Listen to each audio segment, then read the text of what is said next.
Okay, here we go. To get more viewers. Hello, everyone. Here we come. Louie and I are coming live.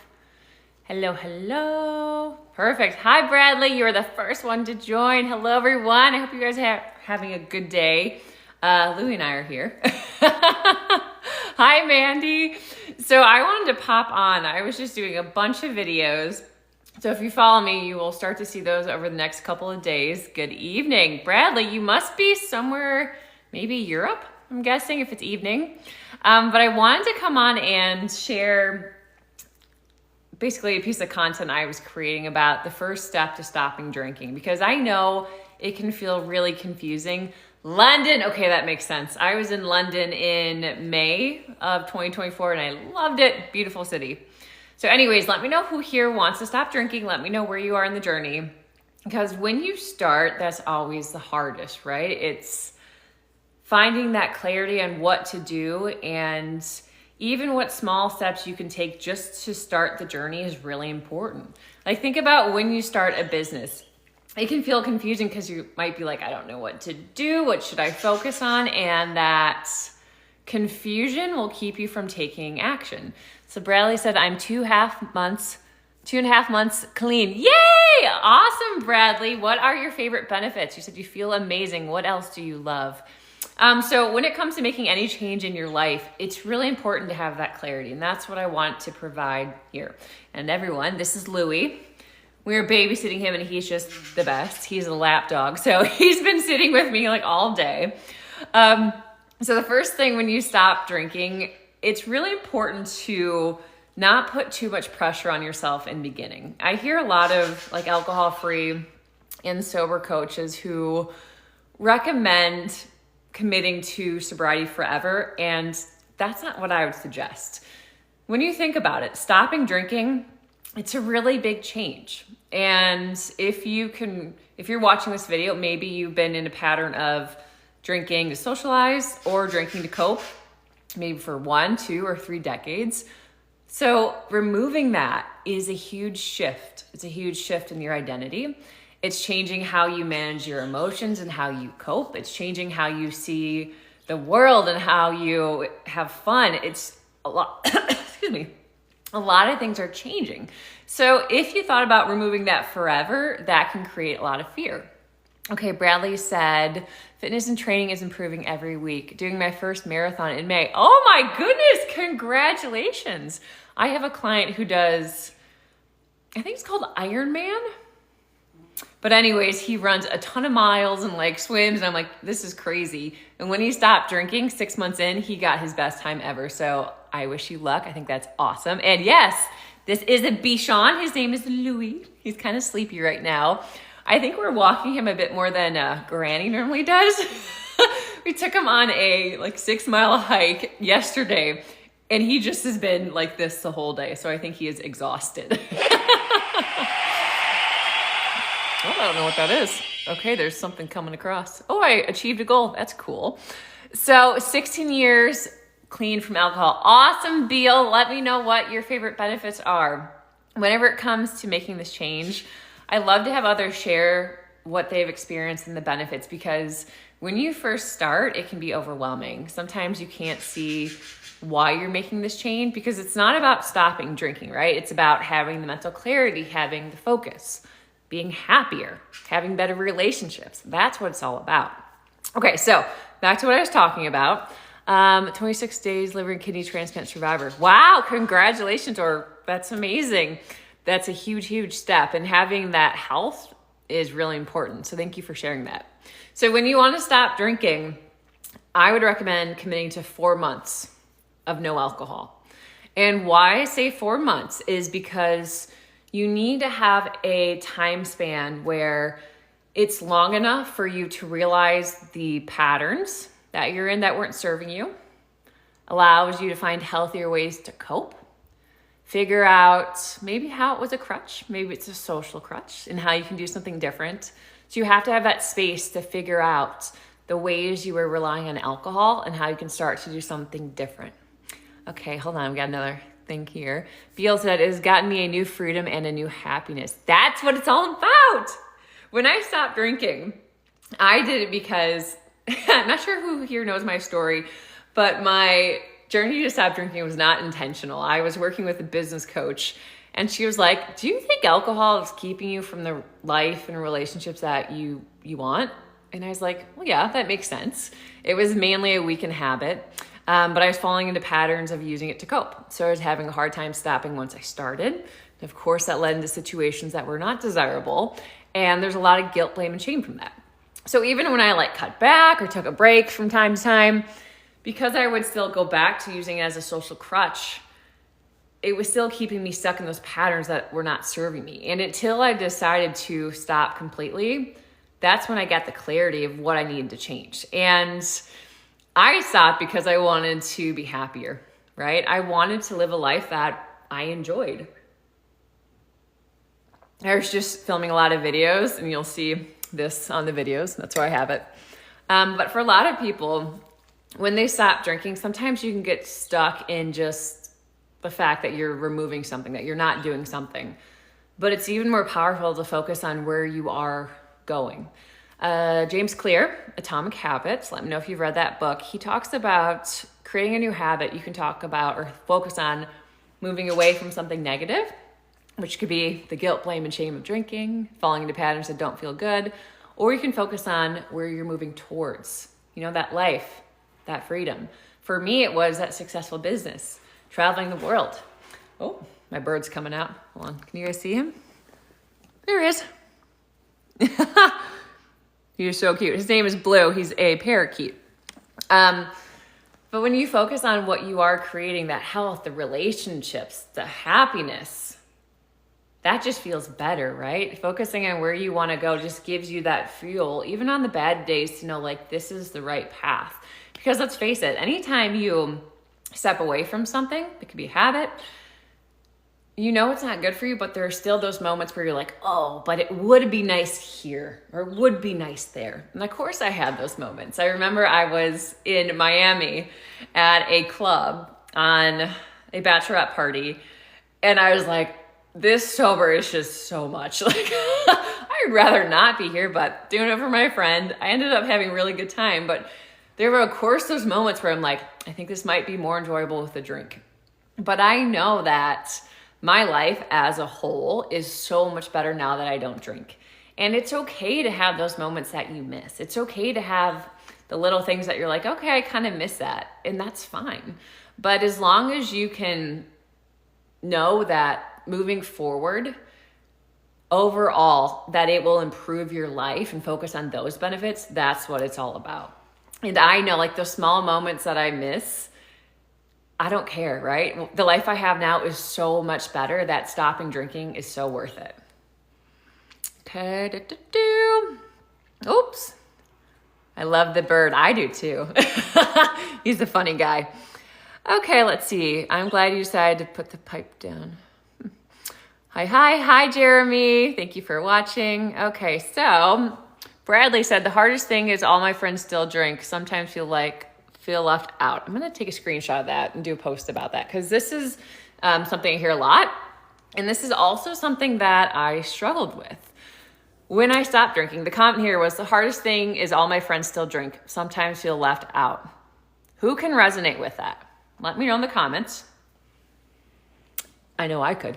I know a lot of people can. One of my clients, he said it perfectly. He said, my persona was wrapped up in being a social drinker. I don't know who I am without it. Then I think that rings true for a lot of people. So if you feel like you're left out because you don't drink, it's important to figure out what belonging means to you. In our society, we have looked at belonging, or what belonging essentially is being part of a group and a tribe. So let's look at evolution, the evolution of why we feel like we need to partake, even when it's not good for you. So when you're a caveman or cavewoman, I know it sounds far-fetched and long time ago, but this is still true. If you were to be rejected from a tribe, this means fewer social advancement opportunities, fewer reproduction opportunities, and in the worst case, it might mean death. So we still have that fear within us if we are to be rejected. So you might feel like if you don't drink, you'll be rejected. And I'm assuming your friends are good people, right? I'm assuming they care about you and they know that if you're making a change that will benefit your health, that's a good thing, and they will support that. Your belonging is not based on what's in your glass. And I think that's really important to take a moment to realize. This liquid, this is bubbly water. But what if I said, if you don't have bubbly water, you don't belong? Hey, James, I'm doing a live. My husband just got home. But what if I was to say, if you don't have this bubbly water, you're different. Like, you can't be here. You don't belong. That sounds crazy.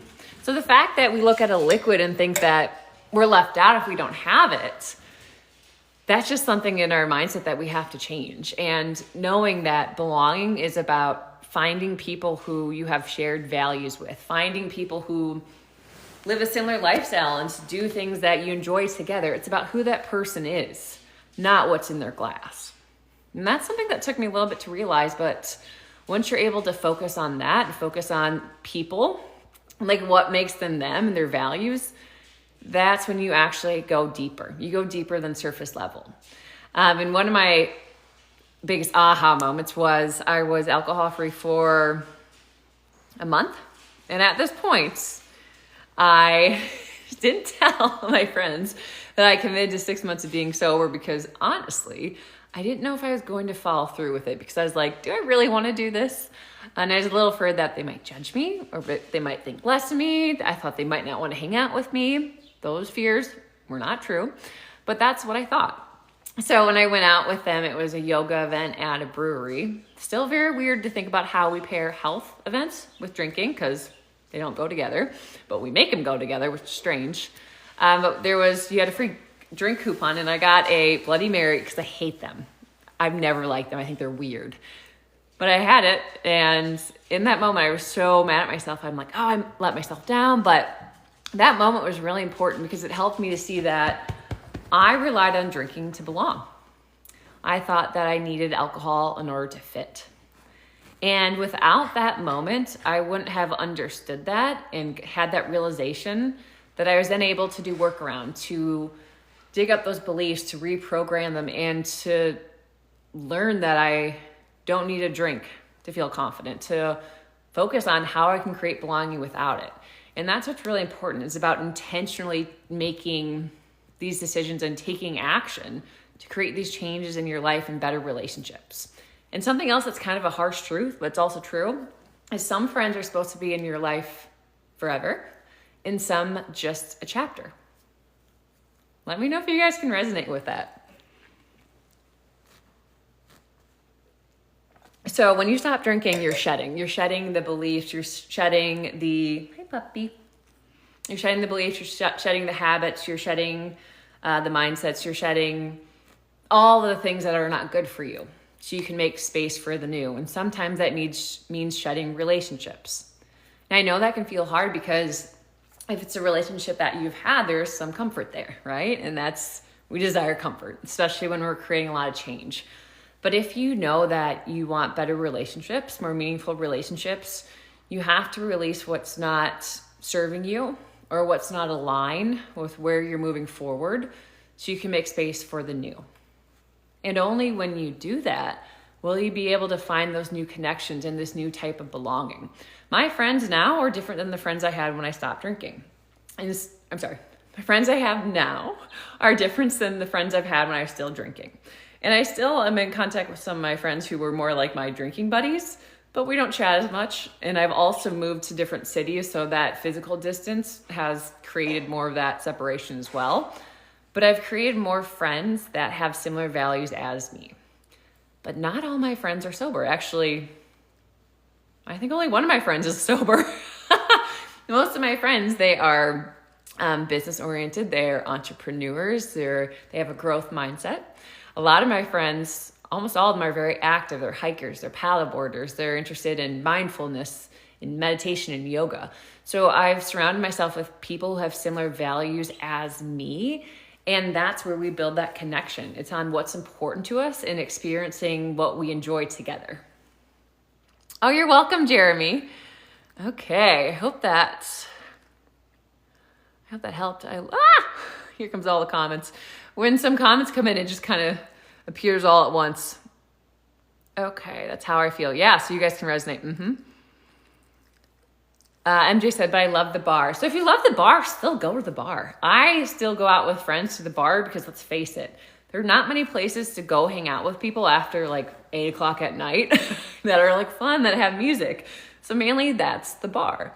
I'm hopeful that there will be more places that we can start to go to that are not centered around alcohol, but our society is evolving quickly, and there are so many options available today that are alcohol free at bars, right? You can get mocktails, you can get any beers, sometimes alcohol free spirits. So you can still go out and have a good time, and you don't need to drink alcohol to enjoy yourself. I actually enjoy myself more now, and I'm not hungover the next day, and that is huge.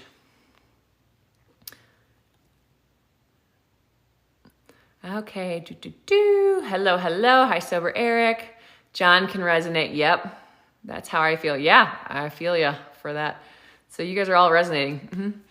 Harm Driska, I was prepared to lose friends, and I did, but it's for the best. Yeah, so that's also the realization. Like sometimes it can be a little sad. It's like that bittersweet. There's some nostalgia there, but as you mentioned, it was for the best, and that's normally what it is. And when there's always this awkward in between. You have the friends that you have now, and maybe you realize like, okay, these relationships are not aligned as they used to be, and that's okay. And there's this gap before you find your new friends. And sometimes that gap can be uncomfortable. Sometimes you might just want to fill it with your old friends, right? But when you're able to spend that time in the gap and prioritize yourself, like spend more time doing what you like, maybe find some new hobbies, maybe focus on learning a new skill, focus that in between and that energy on you and improving your life. Because when you do that, what happens is you become the next level version of yourself. And only can you attract those type of friends that you want when you're that friend yourself. And that's really important to understand. You attract more of what you already are, not more of what you want. So when you have that gap and you really focus on improving yourself and becoming the version of yourself you know you can be, that time can be so beneficial, because down the road, that can help you then create the friendships that you want, that are meaningful and deep. And that happened in my life. I had a space where it was a few months where it felt kind of lonely. I spent a lot of time meditating, reading, working with a coach, going hiking. I started paddleboarding, started doing yoga, weightlifting.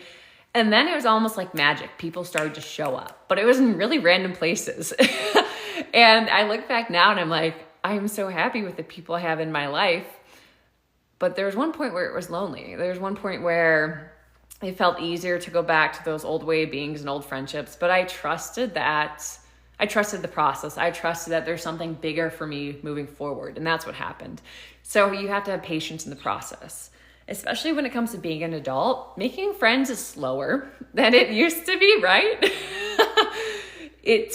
It takes more time because your life is busy. So maybe the amount of time you have to invest in meeting new people and building those relationships is not as abundant as it used to be, and that's okay. But just allow yourself to be patient, be intentional about when you are with those new people, and then those relationships will flourish. Okay, here we go. Rachel can resonate as well. Uprising, what kind of drinker was I? I was mainly a social drinker. I'm almost 4 years alcohol free now. I mainly just go out on the weekends, but I started to see that it was a drinking habit that I used to do to have fun and socialize, but then it turned into a way to cope. And mainly because I was doing everything that I was told to do, right? I went to a career path that my parents liked, that was, what's the word I'm looking for? I chose a career path that seemed acceptable, and I cannot think of this word. Anyways, I chose a career path that like my parents were like, oh, that's a great one. Society approves of it. You'll be successful. And it was stable, and it was the 9 to 5, but I didn't like it. And every day I felt trapped. So I was so dissatisfied with that life. And I remember one summer day, it was Friday, I was sitting at my cubicle and I like looked out the window and I saw window washers. And I'm like, I wish I was outside. I wanted that freedom. I wanted to do something I liked. And I was just so dissatisfied because I was working so hard to try to make others happy, but I wasn't happy. So drinking became that way to cope. And after a while of doing that, I just felt even more stuck. So as you guys probably know, it's like that downhill slope. It's doing things to help you cope until you actually address what's causing you to feel bad. You'll continue to have to cope and numb. And I kept getting the signs that I needed to make a change in my career. I was unhappy. I was diagnosed with depression. I was lacking motivation. But I kept going because I'm like, I don't know what else to do. This is what everyone else does.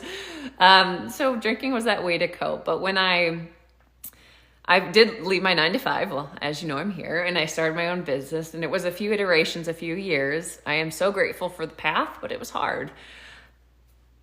But I also want you to know that if you know that where you are right now, if there's a lot of resistance, if you feel like you have to cope a lot, if there's that knowing that something needs to change, you cannot ignore it because it's not going to go away. And it's going to amplify, get more intense, and get louder and louder until it forces you to listen. And what alcohol helps you to do is to quiet that. It makes it easier to avoid it in the present moment. But down the road, you're going to have to face it. And it normally comes at not a good time, right? It normally blows up your life when you're least expecting it or don't have the time for it. So you will have to meet it one day. You will have to meet this disappointment or this knowing one day, and you will have to face it head on. So it's just asking yourself, okay, do you want to do that now and actually make the change that you need? Or do you want to push it down the road? Do you want to wait and let it get worse and harder? I think it's better to approach it now. But for a few months, I was avoiding it because I didn't know how to approach it. And that's why I do what I do. I help people with this transition and get the tools to live life without alcohol, because when you're confused about what steps to take, you don't get started. And getting rid of that confusion is so important. Oh no, my lips are so chapped. You guys can see that, can't you? The change in season really messes with my lips here. Okay, so going all the comments. Yeah, that's the only mindset to have. Yep, the growth mindset is so important because when you have that, no matter what happens, you'll be able to get through the turbulence. Movies, games, stores, indoor sports, pooling. Okay, so there are places without alcohol. So someone mentioned movies, game stores, indoor sports.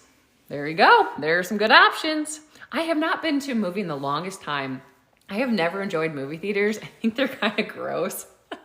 So I'm like, I'd rather be at my home in like my pajamas watching a movie than in a theater. Igloo said nothing will replace the bar because there's limited ways to make money without alcohol. That is so true. And that is something I understand, that a lot of restaurants and bars, they get their money from alcohol. And just understanding that helps you see why that beast essentially feeds itself, right? And why bars push alcohol so much is because that's how they make money. And when you look at big alcohol and how much money they spend in advertising and marketing, we are sold the belief time and time again that we need to drink to have fun. It's the elixir of life, to feel more confident, to cope, to unwind. And we feel like this liquid will do that for us because that's the belief that we've been sold. But that's just fueled by big alcohol. They want you to believe that because they want to make money. They want you to buy the product. And having that narrative be true is how they keep making money. But a lot of people are waking up to the truth that alcohol doesn't actually give you the benefits that you think it does. So for example, coping, alcohol doesn't help you address the root cause of the problem. What it does, it just lowers your awareness of what you're dealing with it, but it doesn't address it, right?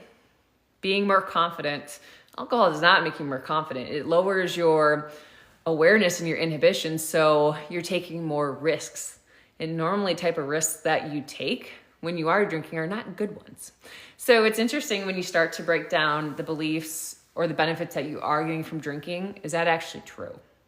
And normally, if there is some truth to it, you can get that benefit in a better way without it.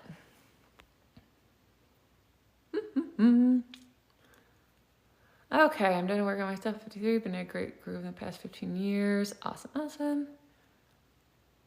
Okay, so EMS said, I think my 24-year-old daughter has a drinking problem and I don't know what to do. So I hear you completely on this, and I want to give you so much grace and space. I had a woman reach out to me, something very similar. Her son was in the same position. You cannot make someone change unless they're ready to make the change themselves. It has to be their choice, because they have to be the person who goes through the journey, who takes the action and does the work necessary to make that change in their life. But I know that can be hard when it's someone that you care about. So what you can do is show them that you are there for them. You can tell them, but make sure not to overwhelm them with that. But also, like, have alcohol-free drinks in the house. Do things that don't involve booze. Be more open and honest about what you are going through in your life. Once you create that space that shares that they can be vulnerable and not be perfect, and that you'll hear them by first modeling that, then they'll come to you when they're ready. And when you're able to show them that you can have this fun life without drinking, it can help them to see that something else is possible. So just some things to think about. Maybe even giving them alcohol-free books or introducing them to me or other sobriety influencers can help them see that there's a different way of being. But I know 24 is a really hard age. That's normally right after college graduation. I think around there, depending when you start. But when you think about how many things are changing in your life as a young adult, sometimes drinking can feel like the best way to cope with that. But when you're able just to be open about that, it can help them to see, like, oh, that might not be the truth. But I hear you, and thank you for sharing that. Wow, here we go. Okay. They would be out of business if that's funny. They would be out of business if it was up to me. That's hilarious. Okay, not at all. It is bad for coping. So, Harmdishkara, I'm not sure how you say that last name. Alcohol does not support you with coping at all. If I had to define coping, that'd be essentially to help you deal with something that's uncomfortable. And alcohol, gotta just hold on, cross my legs. Alcohol does not help you to do that because it's not actually addressing the root cause of anything. It's just lowering your awareness of what you're dealing with. An analogy I like to use is if you're driving and you have a check engine oil light on, let's say you see it and you're like, I don't want to worry about that. Maybe I don't know how to, maybe I don't have the time. That's essentially like drinking. You have the awareness that something in your life isn't right. That awareness is there. Maybe that awareness is feeling anxious. Maybe it's feeling overwhelmed. Maybe it's doing things that cause you with guilt, blame, and shame. Maybe it's waking up hungover. You have those warning signs coming up that, oh, something needs to be addressed here. So drinking is just ignoring that warning. Just like you're driving your car, you saw that warning light, you would unplug it and just keep going. So if you were to ignore the warning in your car and keep moving, what will happen is eventually it will cause a breakdown or something in your car will go wrong. I don't know much about cars, but the problem that started as something small would get worse and worse until eventually maybe your car breaks down, you can't go anymore. So when you think about drinking is numbing or quieting that knowing that you need to make a change, or using it to feel less anxious or to cope with feeling stressed. The more that you do that, the more you'll create a vicious cycle of needing alcohol to cope, right? So as you keep going down this road and keep ignoring those warning signs, you'll eventually hit like a big, something will go wrong, maybe you'll hit a rock bottom, hopefully not, but there'll be something in your life that happens that causes you to stop and be like, oh. There's normally like these little things that help you to see like, okay, I need to make a change. And if you don't listen, those will keep coming until there's one big enough, so big that you have to notice it. And that's not what we want to happen. We want to be able to address a problem before it gets disastrous so we can keep moving forward. And when you allow yourself to actually be aware of how you're feeling and be conscious about things in your life that need to be changed, you can then be proactive about it. But what drinking does is it keeps us from having that opportunity, right? It keeps us from being able to have the awareness of what we need to change. And that's why it's so important to reduce or limit how much you're drinking, because without that awareness of what you need to change, you will stay stuck for maybe years, months or years or decades. And that doesn't need to happen. You can course correct way sooner. But in order to do that, you have to be conscious of what you need to change in your life. And as long as you're drinking, you're hiding that awareness from yourself. Okay. Oh, hello, everyone. Hello, hello. Okay, I'm naturally so sober. Yeah. Naturally predisposed to be sober. I think we all are. Oh, my goodness. Yeah, so people underestimate the health effects. They do. And I think a big part of that is because we've had studies come up that are like, 1 glass of wine is healthy for you. But now all these studies are saying like, no, not even 1 glass is healthy. And other studies are coming out saying like all the cancer it can create. So we're being more open about how it's actually affecting us. And I think that change is brought on with just a change in consciousness in our world. We're more health focused. And a lot of the studies before were to support us drinking. They were to support us spending money with big alcohol. But the more that we're starting to question it, the more studies that are coming out to help us to clearly see how it affects our health. And it's like the small things too. It's that 1 day a week hungover. How many days a year are you wasting being hungover? It's that loss in productivity, that mental fog.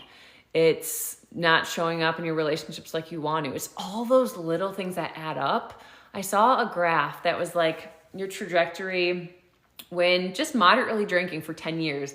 It's that slow decline.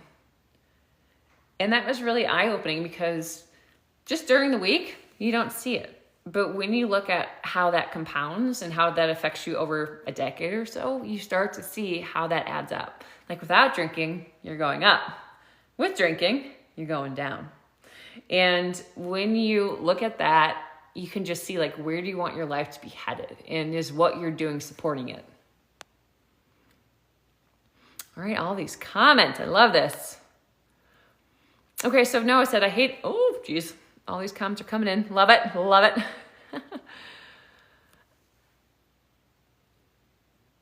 So Cool Key said, I managed to not drink at all from Monday through Thursday, then a few over the weekend. So your relationship with alcohol is completely up to you. That's how I was. I wouldn't drink during the week, but I would on the weekend. But I realized even just that weekend habit, it was costing more than it was giving me. So it's important to ask yourself, is just drinking on the weekends, is that supporting your best life? And maybe you can answer whatever feels true for you, but you have to be honest with yourself. Like 2 days a week, is that supporting where I want to be? Is that supporting my goal and how I want to experience my life?